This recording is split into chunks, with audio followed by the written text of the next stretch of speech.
main priority is to improve the quality of life of every single resident within the city of Glen Cove. The main issue of our day actually is the overdevelopment of Glen Cove. I'm a two-term city councilman, and I've been very consistent. I stand by my principles.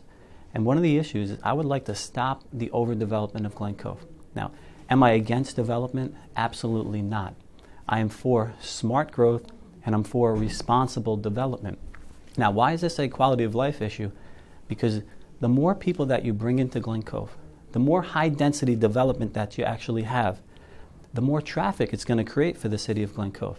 Like I mentioned earlier, Glen Cove is as far north as possible on the North Shore on the Gold Coast of Long Island. It's a peninsula, so the more people that come in, the more traffic there's going to be, the more cars there's going to be. This is a quality of life issue.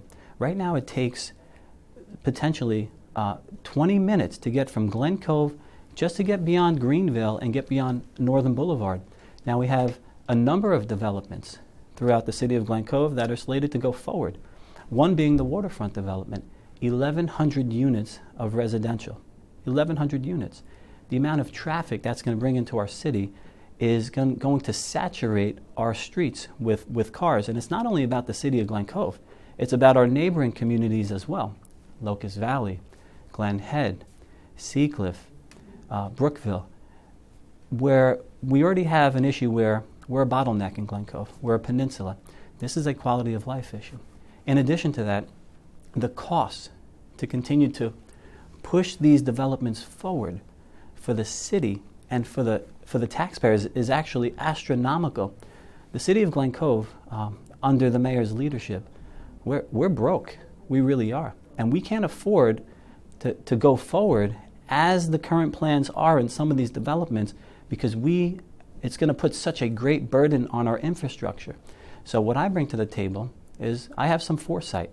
And what I'd like to do is to look at how these decisions will affect the city of Glen Cove today, but more importantly, 5 years from now, 10 years from now, and for our future. Now, I'm part of the school of thought is that you really have to have a good comprehensive plan. Now, if you don't have a comprehensive plan, you're going to result with having failed development projects. You're going to result with you're continuing to burden the people. So it's really unfair for politicians that get into office that once before, like Reggie, he was against overdevelopment. And now he seems like he's for it. So I stand by my principles. I represent the people of Glen Cove. I do not represent the special interest groups. I do not represent the redevelopers. I'm going to make great decisions, and I'm going to make sure that our quality of life for each resident within the city of Glen Cove is going to be improved. Like I said, there's a cost to having a lot of development within the city of Glen Cove. And we need to have a comprehensive plan so that the people of Glen Cove aren't burdened with the costs of these redevelopment projects. One of the big quality of life issues is illegal housing. And it really has been a problem in our city. And we really have created an initiative that I will continue with. I believe that the formula is working. As I mentioned in the beginning, you could count on one hand the number of prosecutions a year that the city did. Okay, this year alone, I'd say in my first term, I say 60, but there's probably more. I'm sure there's more that are going to be. We've had over 60 prosecutions. We've issued over $250,000 in fines.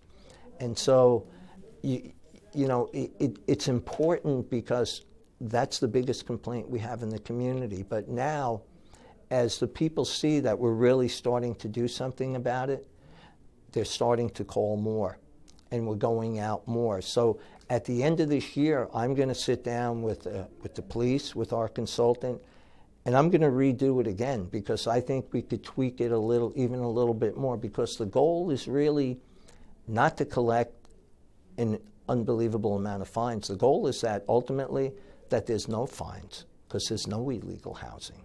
So the goal is to get it to there. But right now, it's still we're still we're still resolving issues, but hopefully that's going to go down.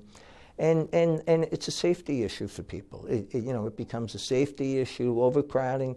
You have other things to think about. And when I spoke to the police, we talked about some of these things because people get desperate, and let's say they need money, so they'll start renting rooms, let's say, to adults.